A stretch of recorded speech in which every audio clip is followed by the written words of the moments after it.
오늘 당신과 함께 깊이 파볼 이야기는요. 비트코인과 파이 네트워크에 대한 아주 흥미로운 분석입니다. 2025년 7월 들어서 비트코인이 12만 달러를 훌쩍 넘었잖아요. 금융계가 정말 깜짝 놀랐죠. 대체 무슨 힘이 이렇게 가격을 밀어올린 걸까요?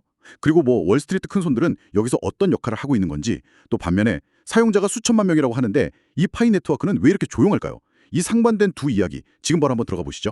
네, 오늘 이 두 디지털 자산의 운명이 왜 이렇게 다른지, 그 핵심에는 사실 경제학의 기본 원리가 있습니다. 바로 수요와 공급이죠. 오늘 저희 분석을 통해서 제도권 편입, 또 거시경제 환경, 그리고 실제 사용 가치, 이 세 가지 키워드로 두 자산을 비교해 보면서 당신에게 딱 필요한 핵심만 뽑아드리겠습니다. 좋습니다. 그럼 먼저 비트코인 얘기부터 시작해 볼까요? 가격 폭등, 역시 핵심은 수요랑 공급이 완전 어긋났다는 거군요.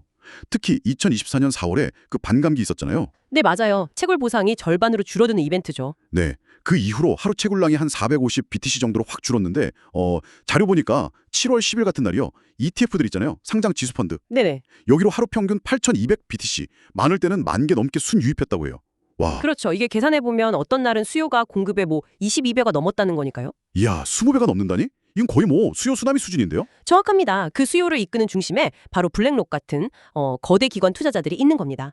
블랙록의 비트코인 ETF, 그 IPIT라고 하죠. 주식처럼 쉽게 살 수 있는 펀드인데 네, 이게 출시되고 딱 200거래일 만에요.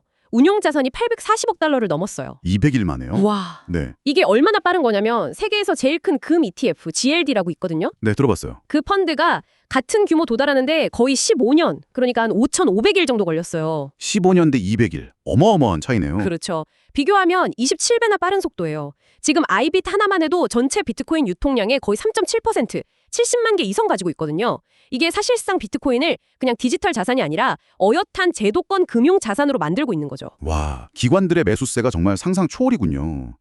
근데 여기에다가 달러 약세라던가 아니면 그 트럼프 대통령의 엄청나게 큰 법안 통과 같은 거시경제 상황도 영향을 줬다고요? 네, 그 부분도 상당히 중요합니다. 지난 6개월 동안 달러 가치를 보여주는 달러 인덱스 있잖아요. 네.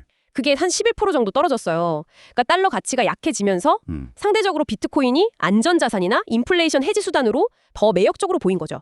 그리고 또 대규모 재정 지출을 예고하는 법안 통과, 이거 7월 3일에 있었죠. 그리고 트럼프 행정부가 비교적 암호화폐에 좀 친화적인 분위기잖아요. 그렇죠. 그런 기조도 있죠. 네, 그런 거랑 또 요즘 지정학적으로 좀 불안정한 면도 있고요. 이런 것들이 다 합쳐져서 탈중앙화된 가치 저장 수단, 즉 비트코인에 대한 선호를 높이고 있는 겁니다. 이런 요인들이 복합적으로 작용하면서 20만 달러 간다 이런 기대감까지 슬슬 나오고 있는 거죠. 왜 코인 가격은 0.45달러 근처에서 계속 맴도는 걸까요? 이건 완전히 딴 세상 얘기 같아요. 네, 파이 네트워크는 비트코인이랑은 정반대의 상황에 놓여 있다고 볼 수 있습니다. 공급량은 계속 늘어날 가능성이 커요. 많은 사용자들이 그 KYC, 사용자 신원 확인 절차를 거쳐서 메인넷, 그러니까 실제 블록체인으로 코인을 옮기고 있으니까요. 그런데 문제는 이걸 사려는 실질적인 구매 수요가 거의 없다는 겁니다. 수요가 없다. 네, 가장 근본적인 이유는 역시 킬러 앱의 부재예요. 사람들이 이거 정말 써야겠다 할 만한 매력적인 서비스나 앱, 소위 D앱이 없다는 거죠. 생각해보시면 비트코인은 디지털 금이라는 명확한 가치가 있잖아요. 네, 그렇죠. 그리고 이더리움이나 솔라나 같은 경우는 이미 수많은 앱들이 돌아가는 생태계가 구축되어 있고요. 근데 파이는 아직? 그래서 이걸로 뭘 할 수 있는데 이 질문에 시원한 답을 못 주고 있는 상황인 거죠. 근데 파이 측에서는 사용자를 먼저 모으는 게 우리 전략이다. 앱은 그 다음에 따라올 거다. 이렇게 주장할 수도 있지 않을까요? 어쨌든 수천만 명이라는 기반은 무시하기 어렵잖아요. 이게 그냥 시간이 더 필요한 문제일까요? 바로 그 지점이 핵심 딜레마입니다. 사실 거대한 사용자 기반은 분명 엄청난 잠재력이죠. 하지만 뛰어난 개발팀들이 이미 잘 돌아가고 있는 이더리움이나 솔라나 같은 플랫폼 대신에요. 아직 기술적으로나 생태계적으로 검증이 덜 된 파이 네트워크 위에서 개발을 해야 할 강력한 이유? 이걸 제시해야 하거든요. 그냥 사용자가 많다는 것만으로는 부족하다. 그렇죠. 단순히 사용자 수만으로는 매력이 부족할 수 있다는 거예요. 예를 들어 기술적으로 더 뛰어나다거나 수수료가 훨씬 싸다거나 보안이 더 강력하다거나 아니면 개발 환경이 정말 편리하다거나 이런 실질적인 메리트가 필요한데 현재로서는 그게 좀 부족해 보인다는 거죠. 비유하자면 엄청나게 큰 경기장을 지어놨는데 아직 어떤 팀도 여기서 경기를 하겠다고 나서지 않는 그런 상황과 좀 비슷하다고 할까요? 그렇군요. 네. 그래서 커뮤니티의 기대감만으로는 가격을 계속 지탱하기는 어렵고요.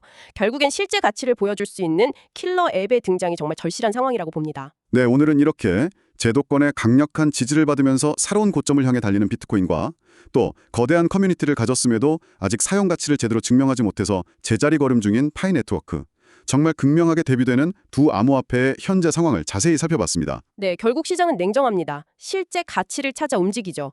자, 비트코인의 이 질주는 과연 어디까지 이어질까요? 정말 20만 달러에 도달할 수 있을까요? 또 파이 네트워크는 이 어려운 상황을 뚫고 뭔가 의미 있는 반전을 만들어낼 수 있을까요? 당신의 생각은 어떠신가요? 오늘 저희가 함께 나눈 이 분석이 당신의 판단에 조금이나마 도움이 되었기를 바랍니다. 마지막으로 이런 질문을 한번 던져보고 싶네요. 만약에 파이 네트워크가 그 정말 방대한 사용자 기반을 활용해서 기존 블록체인들이 하지 못했던 어떤 새로운 방식으로, 예를 들면 뭐 개인 데이터 주권을 사용자에게 돌려준다거나 아니면 사용자 참여 자체를 아주 혁신적인 방식으로 보상하는 그런 킬러 앱을 만들어낸다면 어떻게 될까요? 어쩌면 그게 완전히 새로운 가치 창출의 시작점이 될 수도 있지 않을까요? 네, 이 가능성에 대해서 한번 깊이 생각해 보시는 것도 흥미로운 시간이 될 것 같습니다.